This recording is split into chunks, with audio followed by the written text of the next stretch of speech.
শুরু হয়েছে রমজান। সারাদিন রোজা রাখার পর ইফতারে ক্লান্তি মেটানো ও শক্তি ফেরাতে প্রয়োজন ফল। তাই এ সময় কদর বাড়ে কমলা, মাল্টা, তরমুজ, আঙুরের মতো রসালো ফলের। তবে সাধারণ মানুষের নাগালের বাইরে ফলের দাম। রোজাদার সহ অনেকের কাছেই এখন তেতো হয়ে উঠেছে রকমারি ফল।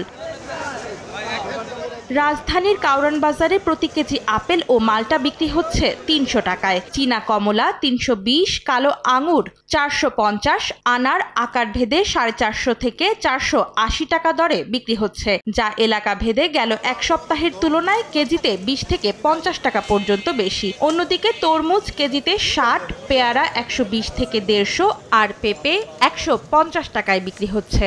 আকার ভেদে প্রতি পিস আনারস কিনতে ক্রেতাদের গুনতে হচ্ছে ৫০ থেকে ৭০ টাকা। তরমুজ অ্যাকচুয়ালি তো রোজা হিসাবে ওরা দাম বেশি নিচ্ছে। সেদিন ছিল ৪০ টাকা কেজি, আজকে ৬০ টাকা কেজি, ২০ টাকা বাড়াই দিচ্ছে। সবাই ইফতার খাবে, ইফতার কিনবে, কিন্তু দাম বেশি দিয়ে কিনতে হবে। এগুলি গরিব মানুষ কিভাবে খাবে? পরশুদিন যা ছিল তার চেয়ে আজকে আরো বেড়ে গেছে।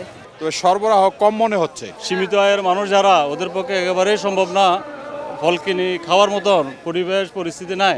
আমদানি নির্ভর ফলে অতিরিক্ত শুল্ক আরোপ আর দেশি ফলের অতিরিক্ত চাহিদার কারণে বাড়তি দাম গুনতে হচ্ছে ক্রেতাদের, এমন দাবি করেছেন বিক্রেতারা। 2 দিন রোজার কারণে একটু বাজারটা বেশি, একটু প্রত্যেকে যেমন 10টা-15টা বাড়ছে। কাস্টমার রোজা রাখবে, ফল একটু বেশি খাইবে, দাম একটু বাড়তি আছে বাজারে।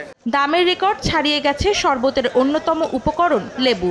আকার ভেদে প্রতি হালি লেবু বিক্রি হচ্ছে ৬০ থেকে ২০০ টাকায়। বিশেষজ্ঞরা বলছেন, রমজানের মধ্যে ফলের দাম নিয়ন্ত্রণে নিয়মিত বাজার মনিটরিং এর ব্যবস্থা রাখতে হবে প্রশাসনের। বাজার ব্যবস্থাপনার জন্য নিয়োজিত যে টাস্কফোর্সটা রয়েছে সেটা কিন্তু একদম গ্রাম পর্যায়ে কাজ করছে, বা জেলা পর্যায়ে, বিভাগীয় পর্যায়ে, ঢাকায় প্রত্যেকটা জায়গাতে তাদের যেহেতু কমিটি রয়েছে, সুতরাং এই টাস্কফোর্স কিন্তু খুব সহজেই এই দাম নিয়ে কিন্তু বাজারে মনিটরিংটা করতে পারে।